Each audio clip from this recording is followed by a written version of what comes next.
আজ কংগ্রেস দল গর্জে ওঠে অসমের শাসকীয় বিজেপি দলের উপর।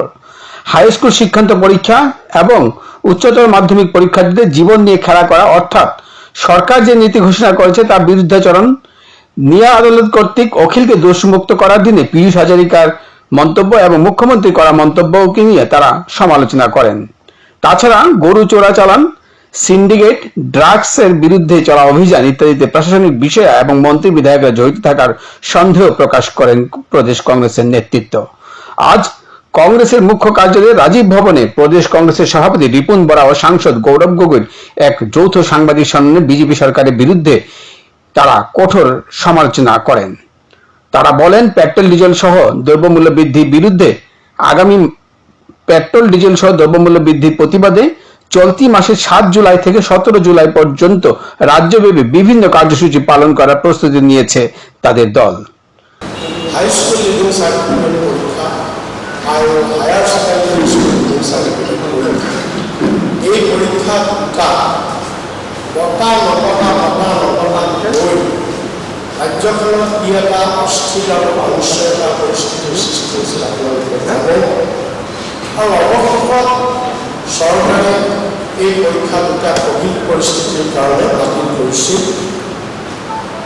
CBSE বাতিল কৰিলে সৰ্বভাৰতীয় পৰ্যায়ত, আৰু অল অভাৰ ইণ্ডিয়া বিভিন্ন ষ্টেট বোৰ্ডবিলাকেও এই পৰীক্ষা বাতিল কৰিছে কভিডৰ পৰিস্থিতিৰ পৰিপ্ৰেক্ষিতত।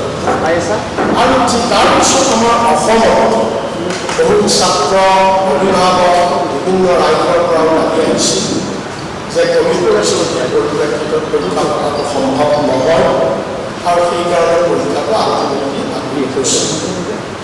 বাতিল হোৱাৰ পিছত চৰকাৰে বাতিল হোৱাৰ আগতে চৰকাৰে কৈছিল যে CBSE বা অন্যান্য ষ্টেট বোৰ্ডবিলাকৰ যিটো তেওঁলোকৰ মানে বিদ্যালয়সমূহত যিটো আভ্যন্তৰীণ মূল্যায়ন ব্যৱস্থা আছে এই অসমত নাই।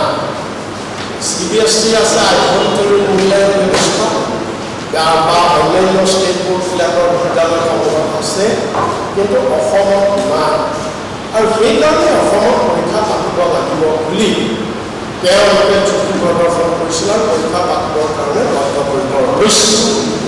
আমাৰ কোনো তাত কৰিবলগীয়া আপত্তি আছে, কিন্তু তাৰপিছত পৰৱৰ্তী কালত যদি মূল্যায়ন ব্যৱস্থা নায়েই, চৰকাৰে কিন্তু সেইটো জানি পৰীক্ষা চৰকাৰে বাতিল কৰে। আৰু পৰীক্ষা বাতিল কৰাৰ পিছত চৰকাৰে কি ধৰণে মূল্যায়ন কৰিব এইবিলাকৰ ওপৰত বিভিন্ন বিশেষজ্ঞসকল, বিভিন্ন ষ্টেক হোল্ডাৰ এই সকলোৰে লগত আলোচনা বিলোচনা কৰি এটা সিদ্ধান্ত চৰকাৰে ঘোষণা কৰিব বুলি ক'লে, আৰু একৰ্ডিংলি এডুকেশ্যন মিনিষ্টাৰে এইটো ঘোষণা কৰিলে। একৰ্ডিংলি এডুকেশ্যন মিনিষ্টাৰে সিদিনা সেইটো ঘোষণা কৰিলে। আৰু এডুকেশ্যন মিনিষ্টাৰে যিটো ঘোষণা কৰিলে, সেই ঘোষণা কি ক'লে তেখেতে আপোনালোকে সকলোৱে জানে যে এই আভ্যন্তৰীণ মূল্যায়নৰ ওপৰত যিটো পৰীক্ষা হ'ব অসমত, সেই পৰীক্ষাৰ মাৰ্কশ্বিট কেৱল বিদ্যালয়ত এডমিশ্যনৰ কাৰণেহে প্ৰযোজ্য হ'ব। কোনো ধৰণৰ চাকৰি বাকৰিৰ কাৰণে এই মাৰ্কশ্বিট প্ৰযোজ্য নহয়। এই কথাটো তেওঁ কোৱাৰ লগে লগে সমগ্ৰ ৰাজ্যখনত আকৌ উৎপাৰ লাগি অভিভাৱক, ছাত্ৰ ছাত্ৰী সকলোবিলাকৰ আকৌ এটা অনিশ্চয়তা সকলো আহিল। এটা সাংঘাতিক এটা অৰাজক এটা পৰিস্থিতিৰ উদ্ভৱ হয়। আৰু তাৰ মাজত মুখ্যমন্ত্ৰী আকৌ ঘোষণা কৰিলে যে নহয়, শিক্ষামন্ত্ৰী কোৱা কথাটো নহয়, এই মূল্যায়নৰ যি পৰীক্ষা হ'ব তাৰ মাৰ্কশ্বিট সকলো চাকৰিৰ কাৰণে প্ৰযোজ্য হ'ব, একমাত্ৰ টেট পৰীক্ষাৰ কাৰণে নহয়। গতিকে এই যে আমাৰ আমি ক'বলগীয়া কথাটো এইটোৱেই যে চৰকাৰখনে অৰাজক পৰিস্থিতি নিজেই সৃষ্টি কৰিছে, এটা অৰাজক পৰিস্থিতি নিজেই কৰি চলিছে। কাৰণ আজি শিক্ষামন্ত্ৰী আৰু মুখ্যমন্ত্ৰী শিক্ষামন্ত্ৰী এটা ঘোষণা কৰিছে, আনহাতে মুখ্যমন্ত্ৰীয়ে তাক প্ৰস্তাৱ কৰি নাকচ কৰি সম্পূৰ্ণভাৱে আকৌ এটা বেলেগ কথা কৈছে। গতিকে এই ধৰণৰ যদি ৰাজ্যখনৰ চৰকাৰখনৰ এটা ক্লেৰিটি থাকিব লাগে, এটা স্পষ্ট অভিমত থাকিব লাগে। গতিকে ইয়াৰ ফলত আমাৰ ছাত্ৰ ছাত্ৰীসকলৰ যি অনিশ্চয়তা আহিছে, সেইকাৰণে আজি আমি অসম প্ৰদেশ কংগ্ৰেছ কমিটি আমি এইটোৱে নিৰ্মাণ কৰিছোঁ। মুখ্যমন্ত্ৰীৰ বক্তব্যকো আমি নিন্দা নকৰোঁ। আমি এইটোৱে ক'ব খুজিছোঁ যে যি কৰে অতি সোনকালে এটা স্পষ্ট সিদ্ধান্ত ল'ব লাগে। আমাৰ ছাত্ৰ ছাত্ৰীসকলক, অভিভাৱকসকলক অনিশ্চয়তাৰ মাজত ৰাখিব নালাগে। ছাত্ৰ ছাত্ৰীসকলৰ জীৱনত লৈ হেঁপালি খেলিব নালাগে। এটা সুস্থ সিদ্ধান্ত লৈ ইয়াক সকলোৰে মাজৰ পৰা অনিশ্চয়তা দূৰ কৰিব লাগে। আমি এই দাবীটো কৰিছোঁ আজি। এইটো হৈছে আমাৰ প্ৰথম ইছ্যু। আমাৰ দ্বিতীয়টো ইছ্যু হৈছে, আপোনালোকে জানে যে অখিলগগৈৰ ওপৰত আমাৰ আজি বিশেষ ক'বলগীয়া নাই। আমি এইটোৱে ক'ব খুজিছোঁ যে নিয়া আদালতে অখিল গগৈ আপোনাৰ দোষমুক্ত বুলি ঘোষণা কৰে, আৰু দোষমুক্ত বুলি ঘোষণা হোৱাৰ দিনাখন তেওঁ যেতিয়া হস্পিটেলৰ পৰা ওলাই যায়, তেতিয়া ৰাজ্য চৰকাৰৰ এগৰাকী দায়িত্বশীল মন্ত্ৰী, মই নামটো কৈ দিছোঁ, পীযুষ হাজৰিকাদেৱ, তেখেতে এটা মন্তব্য কৰিছিল। আমি সেই মন্তব্যটোৰ ওপৰতহে ক'ব বিচাৰিছোঁ। আৰু মুখ্যমন্ত্ৰীয়ে এটা মন্তব্য কৰিছে। পীযুষ হাজৰিকাদেৱে মন্তব্য কৰিছিল কি বুলি, যে অখিল গগৈ আজি ইমান দিন, প্ৰায় 1 বছৰৰ অধিক কাল এনেকৈ গুৱাহাটী মেডিকেল কলেজত থাকিব পাৰিলে পেইন কেবিন লৈ, য'ত কৰোণা মহামাৰীৰ বাবে বহু ৰোগীয়ে বিচনা পোৱা নাছিল। তেনেকুৱা অৱস্থাত অখিল গগৈয়ে কেনেকৈ মেডিকেল কলেজত দীৰ্ঘদিন পেইন কেবিনৰ বিচনাত থাকিব পাৰিলে, নিশ্চয় কিবা ফিটিং কৰিছে। মেডিকেল কলেজত নিশ্চয় তেওঁ কিবা ফিটিং কৰিছে। এইটো হৈছে পীযুষ হাজৰিকাদেৱৰ বক্তব্য। আমি আৰু মুখ্যমন্ত্ৰীয়ে ক'লে তাৰ পিছত যে 12টা 13টা বেমাৰ আছে অখিল গগৈৰ তাত, আৰু এই 12টা 13টা বেমাৰ তেওঁ একেদিনাই কেনেকৈ ভাল হৈ গ'ল, কি ভিটামিন খাই তেওঁ একেদিনাই ভাল হৈ গ'ল, এইটো এটা মুখ্যমন্ত্ৰী ডাঙৰীয়াই প্ৰকাশ কৰিছে। আমি মুখ্যমন্ত্ৰী আৰু পীযুষ হাজৰিকাদেৱক এই বক্তব্য দুটাৰ ওপৰতহে প্ৰতিক্ৰিয়া প্ৰকাশ কৰিব খুজিছোঁ। প্ৰথম কথাটো হৈছে, এই দুয়োটা বক্তব্যই তেখেতসকলে আদালতক অৱমাননা কৰিছে, আৰু জুডিচিয়াৰী ন্যায়পালিকাৰ ওপৰত যে তেখেতসকলৰ আস্থা নাই, প্ৰকাৰান্তৰে তাকেই তেখেতসকলে প্ৰতিপন্ন কৰিছে। কিয়নো আপোনালোকে ভালদৰে জানে, অখিল গগৈ নিজৰ মনমৰ্জিত হস্পিটেলত থকা নাই, থাকিব নোৱাৰে। তেওঁ এজন কাৰাবন্দী, আদালতৰ বিশেষ অনুমতি লৈহে তেওঁ হস্পিটেলত আছিল, আৰু আদালতে মেডিকেল বোৰ্ড গঠন কৰিবলৈ দিছিল, আৰু মেডিকেল বোৰ্ড গঠন কৰি মেডিকেল বোৰ্ডে দিয়া প্ৰতিবেদনৰ ভিত্তিত অখিল গগৈয়ে এই দীৰ্ঘদিন ধৰি গুৱাহাটী মেডিকেল কলেজত আছিল। এতিয়া প্ৰশ্ন হৈছে, পীযুষ হাজৰিকাই এনেদৰে কোৱা মানে, মুখ্যমন্ত্ৰী ডাঙৰীয়াই এনেদৰে কোৱা মানে তেখেতসকলে আদালতক নামানে বা ন্যায়পালিকাৰ ওপৰত তেখেতসকলৰ আস্থা নাই। আমি এই কথাটোকে আমি প্ৰতিক্ৰিয়া প্ৰকাশ কৰিছোঁ আৰু ধিক্কাৰ দিছোঁ। আজি ভাৰতৰ বিভিন্ন ৰাজ্যত পৰীক্ষা বাতিল কৰিবলৈ গ'ল, নতুন ইভেলুৱেশ্যন ক্ৰাইটেৰিয়া বনোৱা গ'ল, আৰু ছাত্ৰ সমাজত ভাৰতলৈ বুজোৱা গৈছে যে নতুন ক্ৰাইটেৰিয়া আধুনিক দিনত তেওঁলোকৰ জীৱনত কেনেকৈ সহায় কৰিব। অন্য ৰাজ্যত পৰীক্ষা পাতিবলৈ সক্ষম হৈছে,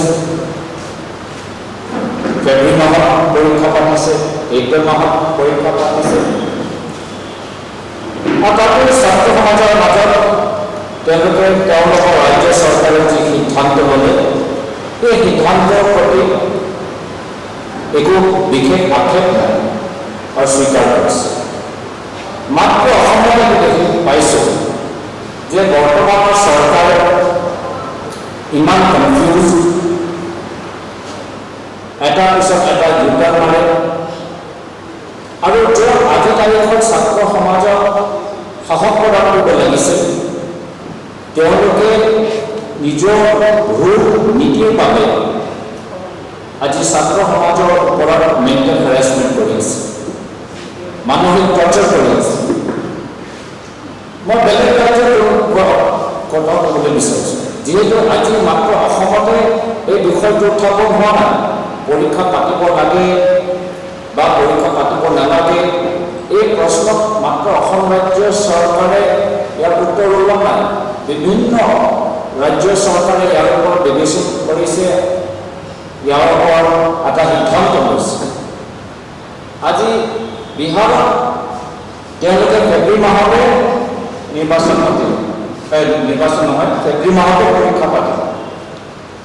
ছত্তীশগড়ত ক্লাছ 2 পৰীক্ষা তেওঁলোকে জুন মাহতে পাতিব, 1 জুনত। কেৰেলা, আৰু কেৰেলা কথা মই বিশেষকৈ ক'বলৈ বিচাৰিছোঁ, যিহেতু কেৰেলা বিধানসভা নিৰ্বাচন হ'ল, অসমতো বিধানসভা নিৰ্বাচন হ'ল, কেৰেলাতো বিধানসভা নিৰ্বাচন হ'ল। কেৰেলা তেওঁলোকৰ পৰীক্ষা মে' মাহতে পাতি দিলে। এপ্ৰিলৰ 26 তাৰিখে তেওঁলোকৰ কিছুমান পৰীক্ষা পাতিছে।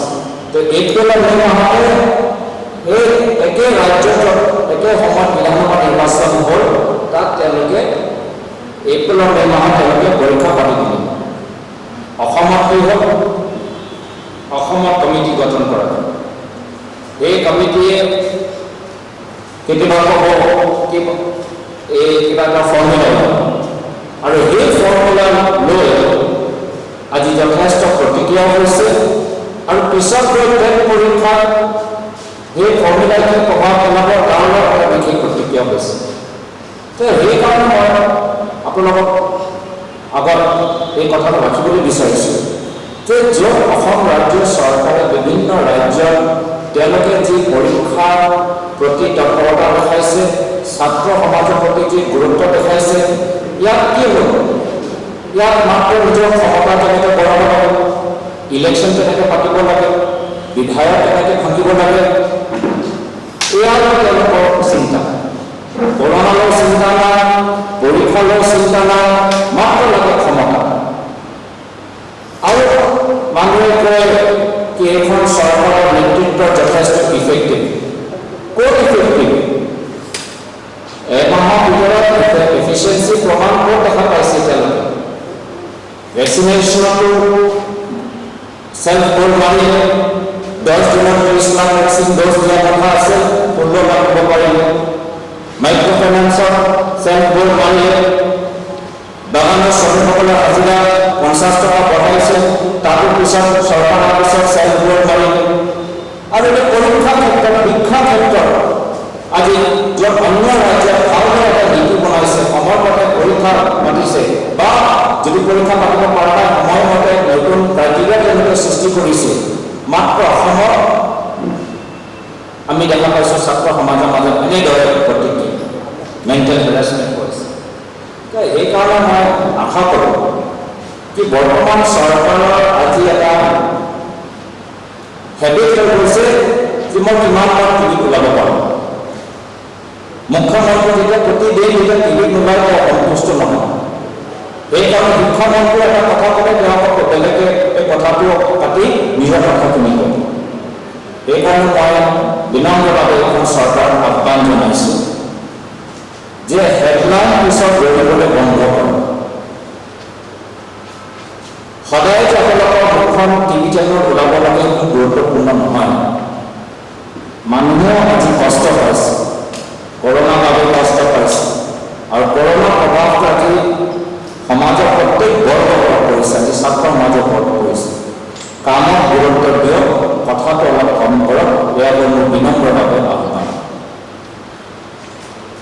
দ্বিতীয় কথাটো হ'ল যে আমাৰ সভাপতি মহোদয়ে ক'লে যে চিণ্ডিকেটৰ কথা।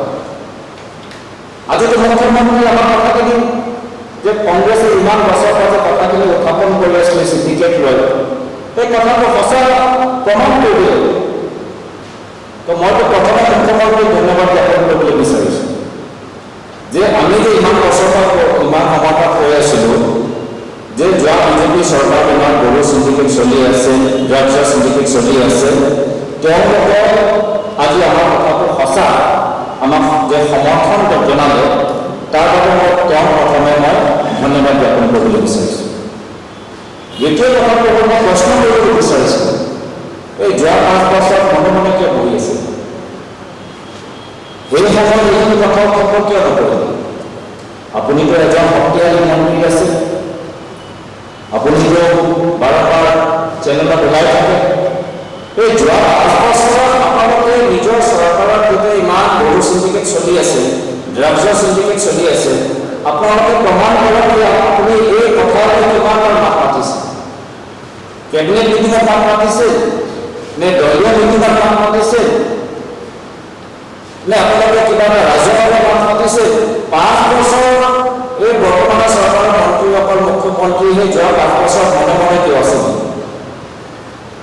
মানুহখিনি গম পাই গৈছে যে আজি বৰ্তমান মুখ্যমন্ত্ৰী আৰু প্ৰাক্তন মুখ্যমন্ত্ৰীৰ মাজত এটা শীতল যুদ্ধ চলি আছে, মানুহে বুজি পাইছে। ক্যামেৰাম্যান লাট্টু চৌধুৰীৰ সঙ্গে বিদ্যুৎ ৰিপোৰ্ট, থাৰ্ড আই নিউজ, গুয়াহাটি।